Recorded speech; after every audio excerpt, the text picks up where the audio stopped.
Lula também se encontrou ontem, eu abro com você, com o presidente norte-americano Joe Biden. Além de tratar sobre o fortalecimento do mercado de trabalho dos dois países, o petista sugeriu a possibilidade de aproximação dos Estados Unidos com os blocos que o Brasil faz parte, como o BRICS e o G20, no qual o Brasil ocupa atualmente a presidência rotativa. Elaine Keller, não há dúvida de que o Brasil passou a ter um maior protagonismo na política externa com o presidente Lula. Sim. Não há como negar essa realidade. Verdade. Em relação ao passado. O Brasil tem uma importância maior. Agora, o Joe Biden está meio complicadinho lá nos Estados Unidos, hein? Já estão em pedido de impeachment, descobriram uma série de offshores em que tem 20 milhões de dólares depositados por uma empresa Barisma da Ucrânia na conta dele, do filho, até da neta. Como é que o Lula tem que se comportar aí, apesar de ter sido reconhecidamente um sucesso essa participação do Lula na política externa? A palavra é sua, sem interrupções. Ok. Bom, agora eu vou dar boa tarde a todos que nos ouvem e nos assistem. Pela primeira vez a gente tem aí um presidente do Brasil, sendo 6 vezes interrompido em sua fala na ONU por aplausos, né? Então a gente tem que falar do protagonismo de Lula e da diferença que ele fez na ONU essa semana. Foi muito importante, de fato, para colocar o Brasil como um país, não como um país subdesenvolvido, um país pobre, mas um país que, de fato, está assumindo um protagonismo no mundo, principalmente quando se fala das pautas aí, globais, como, por exemplo, a questão verde, a questão do combate à fome. E o Lula, como um presidente socialista que é, né, progressista que é, ele defende muito bem essas pautas, e a gente sabe que Biden também é democrata e agora vem um período de reeleição. Então Biden usou aí de forma muito inteligente a figura do Lula para se aproximar ali e falar sobre a questão dos sindicatos, enfim, sobre a dignidade do trabalhador. Ali a gente percebe que foi, na verdade, muito mais um jogo de cena e de política do Biden do que propriamente de Lula. Que Lula é defensor dos sindicatos, a gente já sabe aqui no Brasil, até porque essa é a origem dele, né?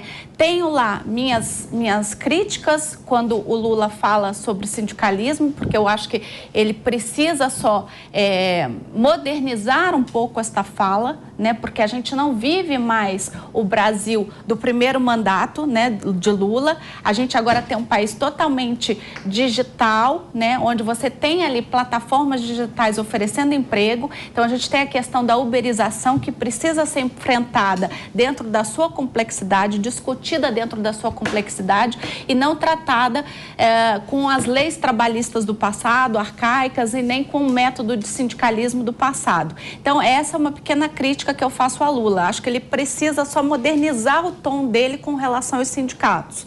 Agora, que ali foi um jogo muito mais de cena de Biden do que de Lula, tá claro. Biden está interessado na eleição e sabe que, se aproximando de Lula, falando de sindicalismo, falando de vamos criar uma política global de dignidade ao trabalhador, ele ganha, né, votos ali favoráveis a ele dentro do próprio Estados Unidos, que é onde ele interessa.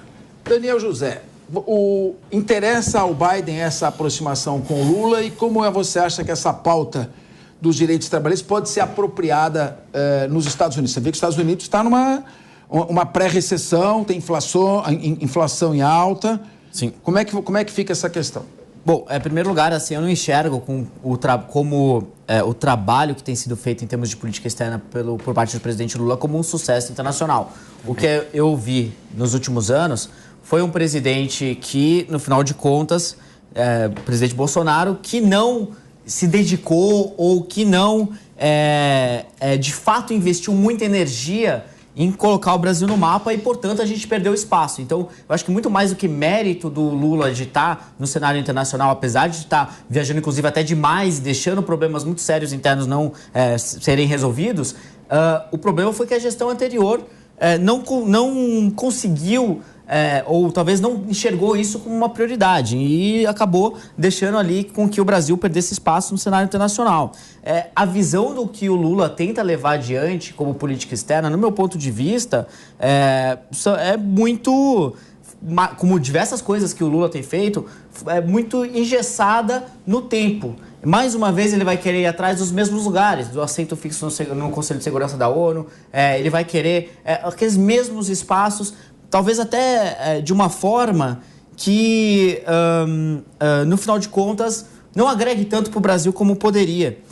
E essa ideia, essa fala, né, do Lula e toda essa bandeira do sindicalismo, e sobretudo expressa nessa conversa com o Joe Biden, mostram duas realidades que são completamente diferentes. O sindicalismo nos Estados Unidos não tem muito a ver com o sindicalismo que é no Brasil. Nos Estados Unidos tem 190 sindicatos.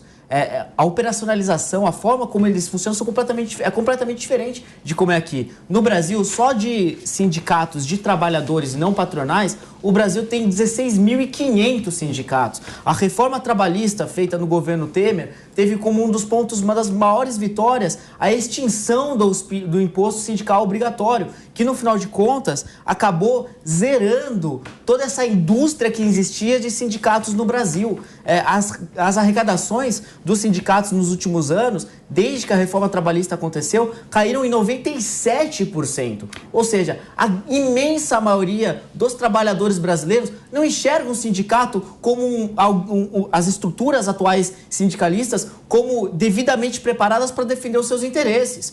E agora, o que o STF fez há poucos dias atrás, de obrigar o cidadão a voltar a pagar imposto e ter que passar pela vergonha de um processo extremamente burocrático, pagando taxa para poder se inscrever fora, para poder se optar para ficar fora desse imposto obrigatório, sabe? Isso tudo é um retrocesso. Mas você é a favor da extinção total do sindicato? Claro, não, ou remodelar, no meu ponto de vista, remodelar no meu ponto de vista, todos os grupos sindicato têm o direito de se organizar para defender os seus interesses. Sim. Desde que tenha demanda pelos serviços deles. Exato. Se não tem demanda pelos serviços deles, não vai eu querer pagar. Vai se modernizar no tempo. Exato. Esse é o ponto. Porque é uma vergonha. A gente está em 2023. Não é possível que a gente tenha que, hoje em dia, pagar imposto obrigatório para organizações que boa parte delas são verdadeiras máfias, porque o que eu conheço aí de presidente de sindicato que fica rodando o mundo viajando só com dinheiro de sindicato regional, de comerciário, de não sei o que, de indústria, e que você vai ver a estrutura do sindicato, é um escritório que é vazio, que não tem nada. Entendeu? É isso que acontece no Brasil hoje. É um dinheiro infinito. Mas eu acho até que assim, o trabalhador pode até ter interesse de contribuir desde que ele perceba valor, né? O que eu acho que a gente precisa oferta e demanda. É rediscutir o papel dos sindicatos dentro da sociedade e até trazer essa questão que eu estava falando da uberização. Lembrando que nós não estamos discutindo o tema dos sindicatos, né? Que tudo bem. Não, tudo bem. Que a gente acabou escapando. Até para terminar esse ponto que eu acho que Lula com Biden. Eu acho que esse é super importante, Elaine, porque no final de contas, muito do que você falou que é uma pequena crítica ao Lula é uma grande crítica, porque a visão dele é atrasada, a visão dele não corresponde à realidade de hoje. São os mesmos programas, os mesmos nomes, as mesmas coisas, mesmas pessoas, as mesmas práticas, as mesmas políticas, as mesmas empresas. A gente está desenterrando o defunto todo dia. Tá bom, Daniel. Eu queria saber o seguinte, claro que mostrou um prestígio do Lula no exterior. Não tem como negar. Isso é um fato. Agora, vai ter alguma utilidade além disso, além dos aplausos, vai trazer alguma coisa para o Brasil? Isso que precisamos ver, porque de fato, assim, o personagem de Lula, ele é conhecido internacionalmente, ele já tinha uma história. Vale lembrar, no primeiro governo teve aquela famosa cena do Obama, dizendo você é o cara e tal, enfim. Então, Lula retorna à cena do debate internacional tendo esse histórico, né? Não é como se ele chegasse num lugar que ninguém conhece. Ele chega num lugar já é conhecido. Então, isso de fato, em relação ao Bolsonaro, coloca o debate em outro lugar. Mas eu concordo com o Daniel que o que a gente precisa discutir é o conteúdo dessa atuação internacional. Isso é fundamental. Claro, estar presente no debate internacional é uma premissa. Mas estar presente para quê? Esse é o debate que importa. E aí, falando agora dessa questão do acordo, desse anúncio coletivo com o Biden, o que tem muito a ser explicado é qual é a operacionalidade concreta disso. Porque o aparato regulatório do mercado de trabalho nos Estados Unidos é completamente completamente diferente do modelo arcaico que nós temos no Brasil desde o tempo de Getúlio Vargas. O Biden está se unindo com o Lula. É importante para ele fazer eleições? Uma sinalização. Das eleições. Eu tenho uma visão... Agora, só para concluir, o que vocês estão falando, né? Eu até coloquei isso ontem eu falei em outro canal e coloquei isso. O Lula tem que tomar só cuidado, o protagonismo internacional é fundamental, mas tem que tomar cuidado para ter uma fala única, para você mostrar qual é a ideologia do Brasil, o que o Brasil de fato vai defender lá fora, o que ele pensa. Não dá para a gente falar em dignidade do trabalhador e ter uma aliança com a China. Né? Eu acho que, não dá para a gente falar de democracia 40% do mercado brasileiro na informalidade.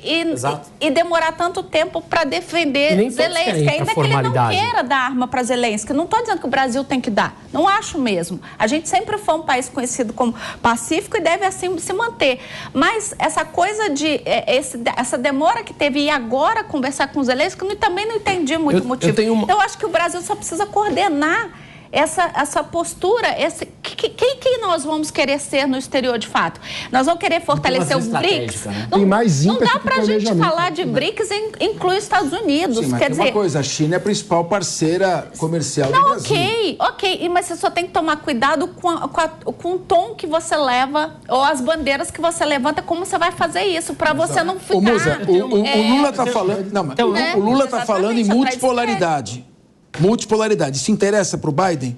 Então, eu tenho uma visão um pouco diferente de vocês, assim, sobre a visão de mundo o Brasil voltou ao cenário internacional. Eu não tenho essa, eu tenho uma visão um tanto quanto mais pragmática. Eu acho que, assim, o Lula, a caminho de Nova York, passou em Cuba. Lá em Cuba, ele falou que a culpa de Cuba estar daquele jeito que eu visitei são os embargos americanos. Aí você começa a falar a mesma visão retrógrada, a mesma visão antiga. Aí ele chega lá nos Estados Unidos, na ONU, e ele pede aos empresários americanos para participarem das licitações aqui no Brasil, porque precisa de dinheiro, de capital privado. Que jogo ele está jogando? Assim, o mundo hoje, quando eu falei na minha primeira fala que eu sou contra essas organizações multilaterais, é que elas são carregadas de hipocrisia. Então, eu não sou a favor desse mundo de vamos falar bonzinho para um aqui, para o outro me aplaudir. Então, eu não acho. Esse jogo um pouco que me enoja lá fora de fazer o joguinho, o Brasil voltou ao cenário internacional. Gente, vamos lá, o Lula mente olhando no espelho dele sozinho para ele mesmo de manhã. Verdadeiramente a gente acha que o discurso do Lula na ONU é carregado de verdade porque ele se preocupa com o meio ambiente, com as minorias. Eu não engulo isso. Eu não consigo.